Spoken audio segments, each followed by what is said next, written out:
A very common question about the nuclear attacks in Japan, which brought an end to World War II, is the curious location that the Air Force chose for them. Why did the United States attack two distant cities that weren't important to the Japanese Empire instead of targeting the capital? They were small cities with little military industry and no major targets. Why didn't the United States attack the capital directly to finally put an end to the enemy once and for all? Why were Hiroshima and Nagasaki chosen instead of more important cities? In this video, we will talk about one of the most infamous and important bombing operations in history in order to answer these very interesting questions. To discuss this, we need to go back to May 1945. The German Empire had finally fallen after a war effort that involved the greatest powers of that time. However, peace had not yet been achieved. The Empire of Japan was still standing and resilient. This stroke of luck benefited those involved in the Manhattan Project, which produced the first atomic bomb in history. By May 1945, they had already succeeded in nuclear testing. However, the weapon, which at that time was believed would end the war in Europe, was not needed, because traditionally the Germans were quickly defeated. But the atomic bomb still had a chance to be used, just not where its developers had thought. Between April and June of 1945, the United States would carry out its largest landing in the Pacific. They know it, they know it.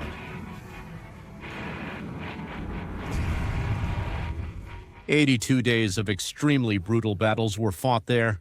Fatalities totaled more than 250,000 people. The goal of Operation Typhoon of Steel was initially to take the territory closest to the island of Japan, to use it as a base for Operation Downfall, the conquest of Japan. Since it was only 550 kilometers away from Japan, and it was within range for bombers to operate practically without resistance, when preparations were being made for Operation Downfall, was the United States really considering other, more affordable and viable alternatives for taking the island of Japan?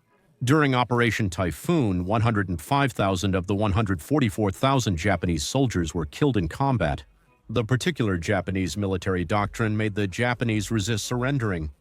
And on the contrary, when they found themselves surrounded, they fought to the end, to the last man. And what about the kamikaze tactics and other desperate strategies that the Japanese used? The Japanese generals had shown that any price was worth paying to avoid surrender.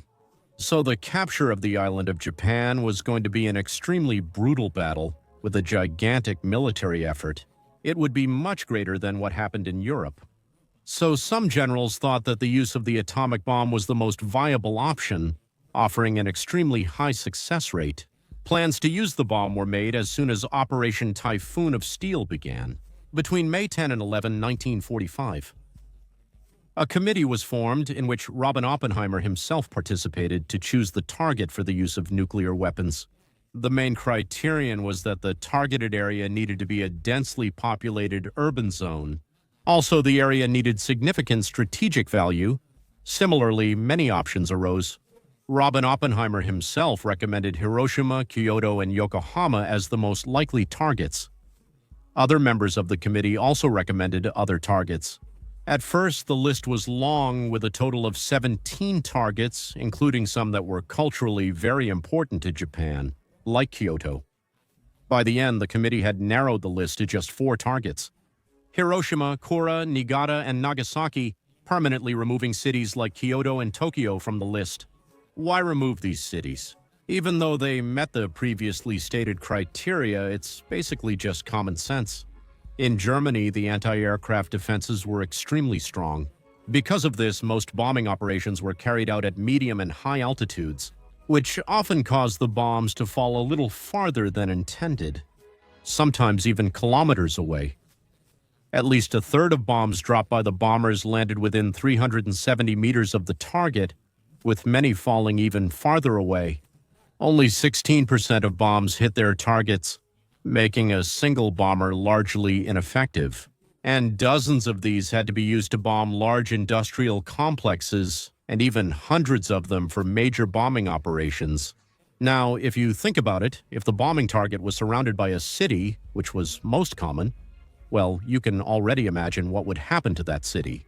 As mentioned in the video regarding countermeasures for German anti-aircraft systems, the survival rate of bombers in the middle of World War II was quite low, and really being a bomber crew member was one of the most dangerous jobs there was at that time. So to increase the survival rate of the bombers, many of these operations were carried out at night, which greatly increased the survival rate of the bombers. However, it also decreased their accuracy further. Does all of this make sense as to why German cities were so devastated after the conflict ended? Why were there so many civilian casualties? And this wasn't a problem for the Allies. In fact, it was beneficial for the war effort. Greater destruction and, more importantly, civilian casualties. It greatly reduced the morale of both enemy soldiers and the civilian population and made them more likely to surrender. This also created a serious homeless refugee problem, draining the attacked nation's resources. It sounds a bit sad, but this was the strategic mentality of that time. And not only the Allies, the Germans did it too in Poland and in London. This strategy of reducing entire cities to rubble to weaken both the enemy's mind and infrastructure was also applied in Japan. Since the end of 1944, the United States systematically bombed Japan's most important cities, using conventional bombs and targeting residential areas. A relatively new incendiary bomb at that time, which would become much more important in the Cold War, napalm. Japan was a paradise for incendiary bombs. The houses were generally made of wood and paper, making the bombings usually affect the entire city. Targeted because of the fires. Generally, Japanese industry was not centralized in large cities like in Germany, so attacks were also carried out in Japanese cities, causing widespread devastation nationwide, no matter the population or size. The largest bombing carried out by the United States was done precisely in Tokyo. In March 1945, B-29 superfortresses and smaller aircraft launched a major attack on Tokyo. Bombs of all kinds were used in the attack, and they practically left the city completely devastated. Over 100,000 people died that day, marking the deadliest bombing in history. By May 1945, the United States had bombed 67 Japanese cities, including the most important ones, like Osaka, Fukushima, and Nagoya, which were partially damaged. And cities like Fukuyama, Toyama, and Tokushima had basically been wiped off the map forever. By when? The Target Selection Committee for the atomic bomb was held on May 11 Seeley. Tokyo practically didn't exist. All the important infrastructure, factories, and urban areas had been destroyed or partially damaged, enough so that it wasn't useful to drop atomic bombs there.